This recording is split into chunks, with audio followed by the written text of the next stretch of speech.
the question of how, right? It's a good question. It's, by the way, not a question that I ignore. Like I spent 15 years working on that question, but quite often, if you want to avoid the progressive naivete problem, right? If you want to avoid pretending to have a how, to feel better about yourself, oftentimes you have to actually say, oh shit, that's not going to work, and actually go back down. It's okay, what is this? Just keep going, basics, until you have a solid foundation where your how is in fact effective.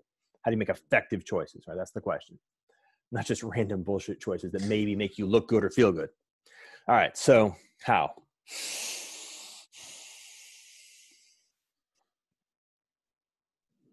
The solidarity movement in Poland.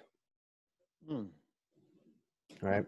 Remember that time? There was that really interesting time where Eastern Europe, so East Germany, Poland, Hungary, Czechoslovakia, under the thumb of ruthless totalitarianism. Let's not be, it was ruthless totalitarianism. There's no question, right? That was the Stasi was a real thing. Right? That was rough. Yeah. But they won.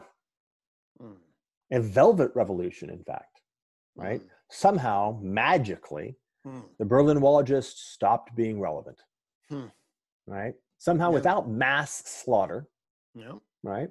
Without a violent rending where lots of people had to get killed, the wall just kind of came down, man. And, kids with backpacks, and I was one of them, like right after Czechoslovakia became open, like within 6 months. I just happened to be in the area, so I rode a train to Czechoslovakia. Really? Yeah. Wow.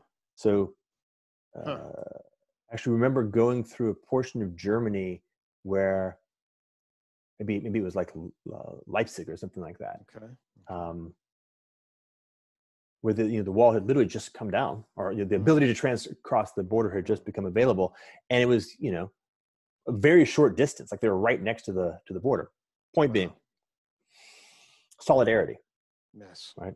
There's something about the ability of people in right relationship in the commons, if they can get their shit together and just connect and learn how to have agreements as mature humans, and then make commitments to do hard things in the context of those agreements as mature humans, that has what apparently is a tremendous power, right? Just case in point, apparently ruthless totalitarianism could not even hold a candle to solidarity.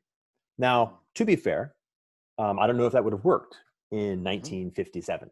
Sure. Right? Time had passed. The infrastructure of ruthless totalitarianism had become senescent. But guess what? The infrastructure that we're sitting in right now, my diagnosis is really, really, really senescent. We're not dealing with a highly competent, ruthless totalitarianism right now. We're dealing with a barely holding itself together, dysfunctional mid-century bureaucracy, which is rife with corruption and with corruption of both flavors. So maybe it's as simple as solidarity. Right? It's as simple as human beings learning how to have strong, like the kinds of bonds that can hold weight, relationships with other human beings, and have agreements as mature individuals and resolve those agreements like grown-ups resolve agreements, and then begin to make choices together. Ideally, how about good choices, like smart strategic choices that actually shift things, right? So for example, much, much, much less energy spent protesting in the streets. Why? Because the only thing that protesting in the streets might ever have done is to convince your government to do something different. Right? That's all it could do. All it can do is cause the people, the institutional leaders in charge, to change what they're doing. My message to you is they can't help. Even if they weren't hopelessly corrupt and incompetent, even if they were awesome and in good faith, they can't help. That institutional structure itself isn't going to solve, it can't possibly solve the problem, right? It is as much the problem as anything else. So less time and energy spent doing something that can't possibly work, more time and energy spent doing something that could.